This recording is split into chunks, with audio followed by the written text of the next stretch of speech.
Les pleurs et les hurlements des femmes et des enfants étaient déchirants. Le consul allemand me dit qu'il ne croyait pas que les Arméniens seraient autorisés à revenir à Trébizonde. Pas même une fois la guerre finie. Pour les jeunes Turcs qui avaient décrété la déportation et l'extermination systématique du peuple arménien, le massacre de millions de personnes n'était pas une mince affaire. Les déportations ont duré toute une année.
À Constantinople, les arrestations ont commencé le 24 et le 25 avril.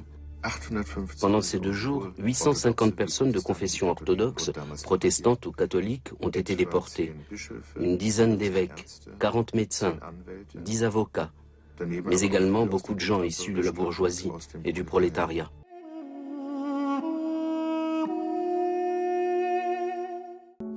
À Harpout, l'ordre de déportation déclencha un vent de panique indescriptible. Tous ceux qui devaient quitter la ville s'empressaient de se procurer un peu d'argent avant de prendre la route. Bien sûr, les Turcs profitaient de cette situation. C'était l'aubaine. Et ils pouvaient acquérir toutes sortes de choses pratiquement pour rien. Le vol et le pillage prenaient des proportions jusqu'alors inédites.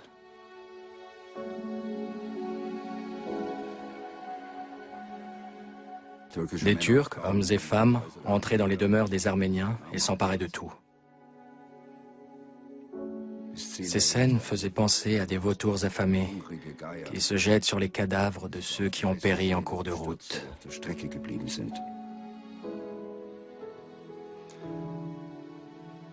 Les Arméniens se doutaient qu'ils partaient droit vers la mort. Et ce sentiment était bel et bien fondé.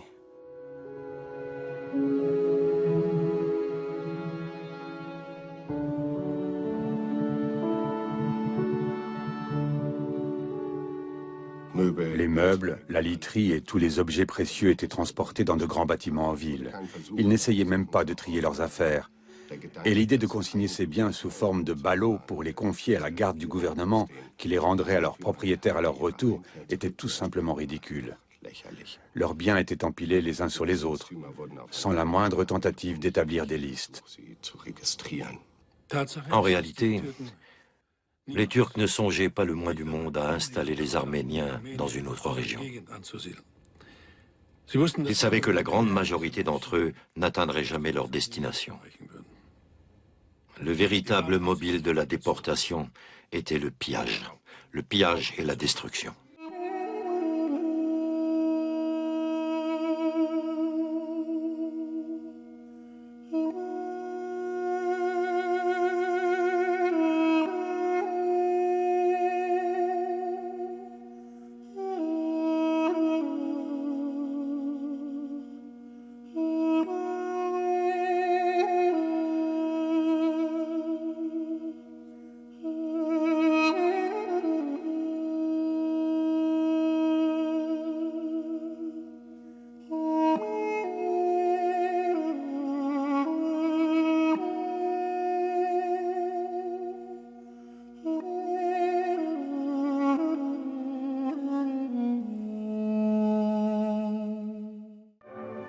CBS Television, in cooperation with the United Nations, presents the United Nations Casebook. Tonight, Chapter 21, Genocide. Well, now we come to our guest, Dr. Raphael Lemkin, who is professor of law at Yale University and specializing in teaching matters about the United Nations. Dr. Lemkin is the man who created the word genocide and really has fought this thing from long, long ago. Dr. Lemkin, could you give us a little background on how you came to be interested in this genocide fight originally? I became interested in genocide because it happened so many times. It happened to the Armenians, and after the Armenians got a very rough deal at the Versailles Conference because the criminals were guilty of genocide when punished. En 1943, les nazis transfèrent la dépouille de Talat Pacha de Berlin en Turquie. L'événement est célébré en grande pompe. Le fait que les responsables du génocide arménien soient restés impunis conforte les nazis dans leur propre plan d'extermination. Dès le 22 août 1939, à quelques jours de l'attaque de la Pologne, Hitler déclare devant des généraux de la Wehrmacht: « J'ai donné l'ordre à mes unités à tête de mort d'être sans pitié envers hommes, femmes et enfants d'ascendance polonaise et de leur donner la mort. » Et il ajoute: « Qui de nos jours parle encore de l'extermination des Arméniens ? »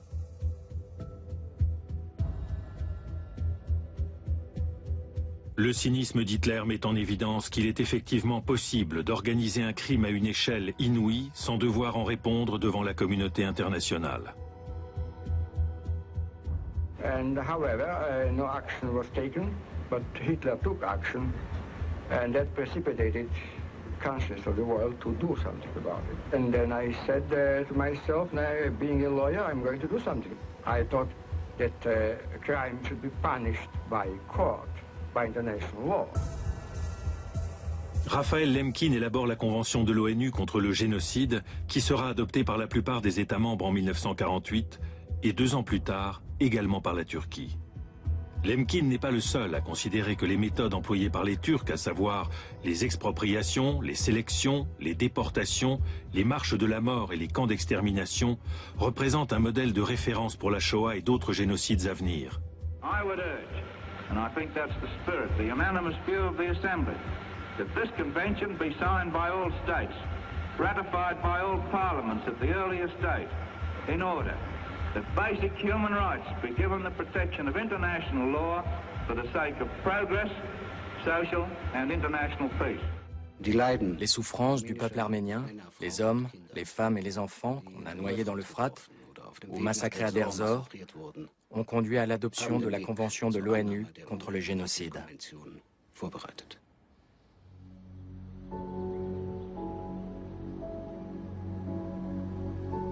L'ONU a dénoncé l'extermination du peuple arménien en tant que génocide.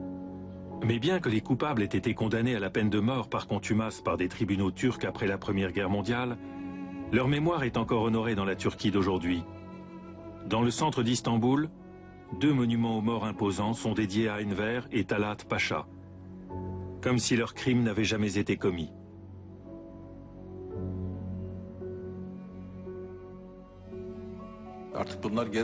Tout cela fait partie du passé. Nous devrions nous tourner vers l'avenir. Quand on regarde en arrière, on ne peut pas aller de l'avant. Ma liberté d'opinion me permet de dire cela.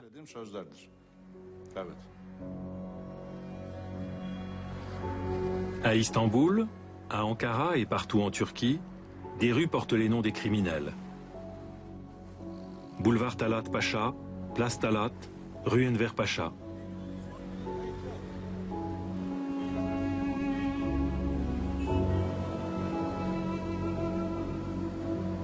Aussi ne voit-on rien de choquant, semble-t-il, dans le fait de baptiser une école primaire du nom de l'un des responsables du génocide.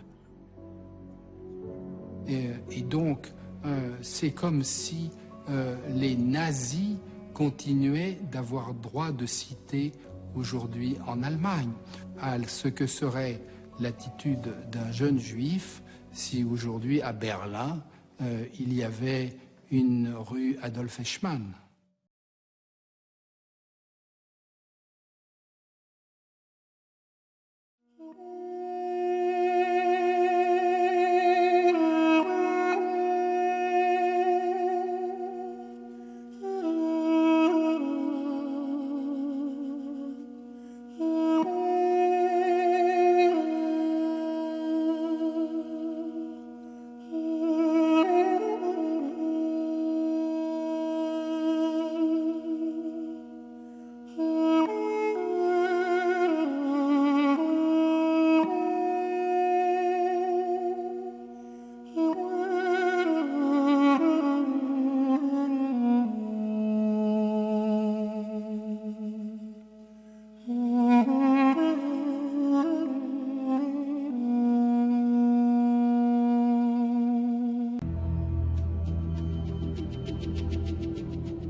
Let me stress that the Turkish people firmly believe that what happened to the Armenians was not genocide.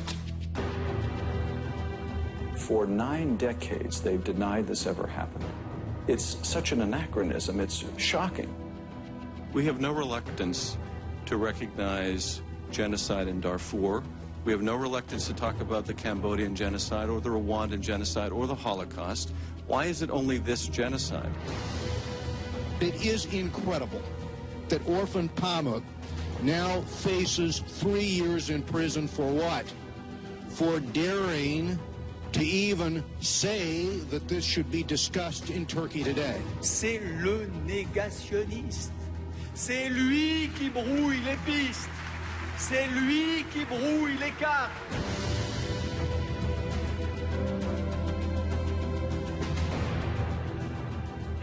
C'est le dernier grand sujet tabou de la politique turque.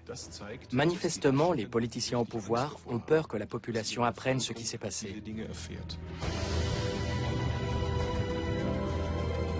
Bizim bir defa kültürümüzde de, medeniyetimizde de soykırım diye bir şey yoktur.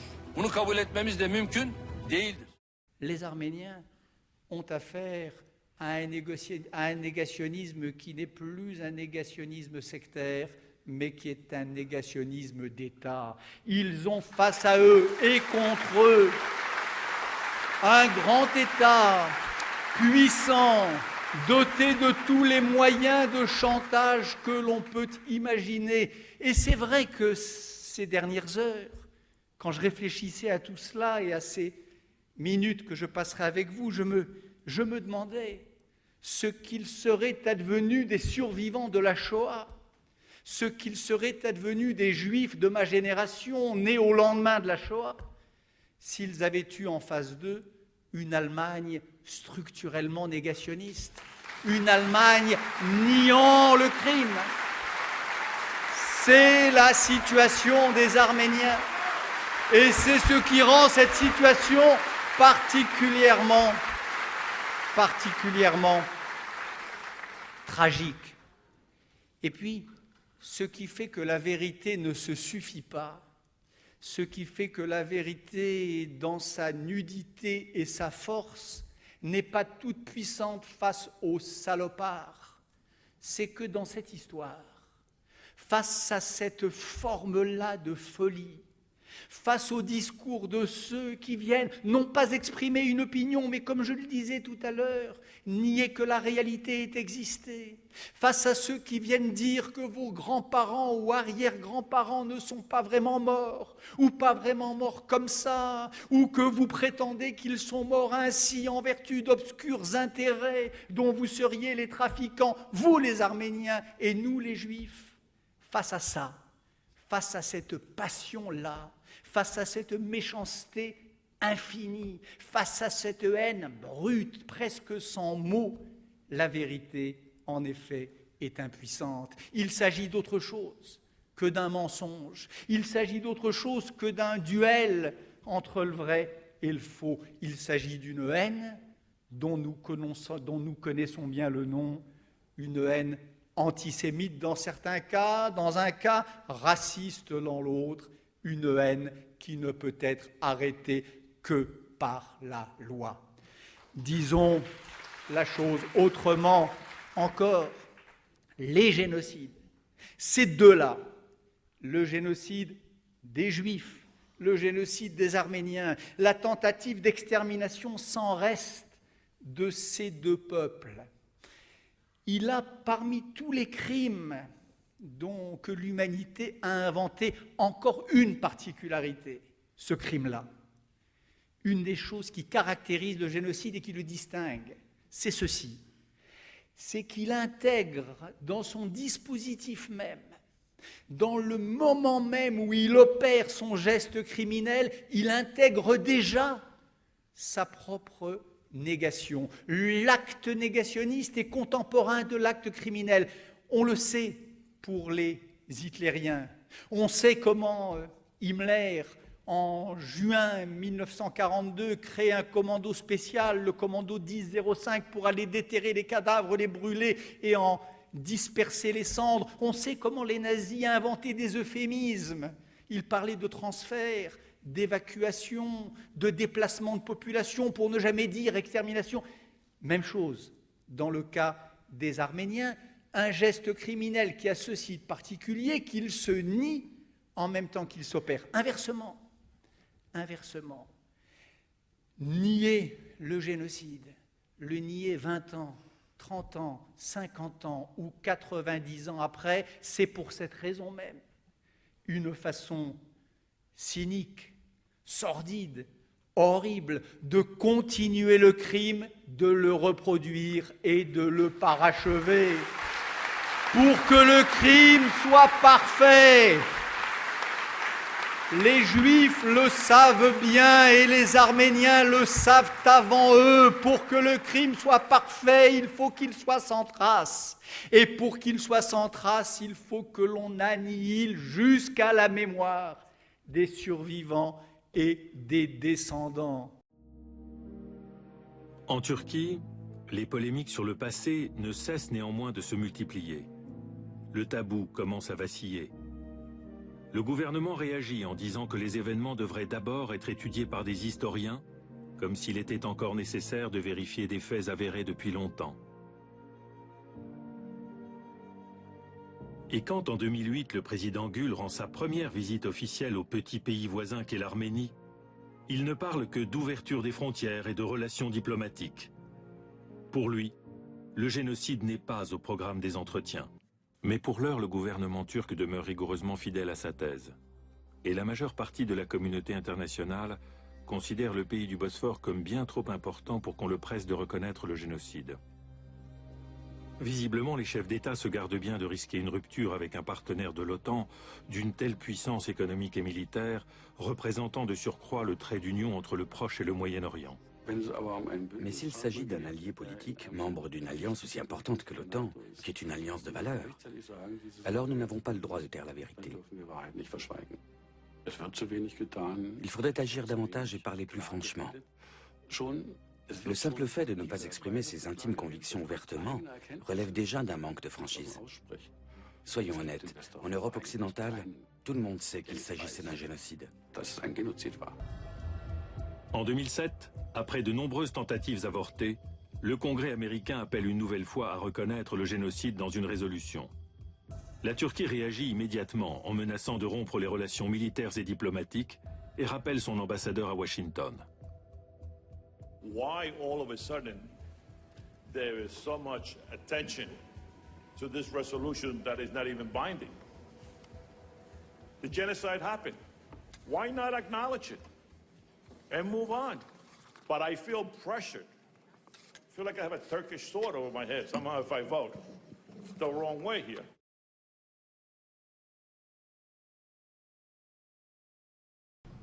Elle est à l'origine de la loi réprimant la négation des génocides et par extension celui des Arméniens. Valérie Boyer, victime d'intimidation. Aujourd'hui, son site internet a été piraté. À la place, un message associé au drapeau turc s'en prenant au gouvernement français et à la communauté arménienne de France. La députée UMP se dit aujourd'hui menacée. Il y a moi-même, mais avant tout, il y a ma famille qui est concernée, puisqu'il s'en prend même à mes parents et à mes enfants. C'est pas que Valérie Boyer qui est en cause, mais c'est le fait que je sois parlementaire. Donc il n'est pas possible de se laisser insulter en tant que personne, mais aussi par rapport à ses fonctions. Donc je me dois de déposer plainte, ce que je ferai. Cette façon de procéder ne peut que nous conforter à la fois dans nos convictions et dans notre résolution. C'est quand même totalement paradoxal d'être l'auteur et le rapporteur d'un texte qui parle de droits de l'homme, de dignité humaine, de reconnaissance et de protection des plus faibles, et légiférer sous la menace, se faire menacer par un État étranger, et puis ensuite, derrière, subir des menaces personnelles extrêmement graves, des menaces de mort, des menaces de viol, des menaces de destruction et des injures et des insultes. Je trouve ça très choquant. Depuis 1915, les générations se sont succédées et rien n'a pu être clos. Il n'y a eu aucune excuse. pas même une simple déclaration disant « c'est vrai, cela a eu lieu, nous sommes désolés, que pouvons-nous faire ?»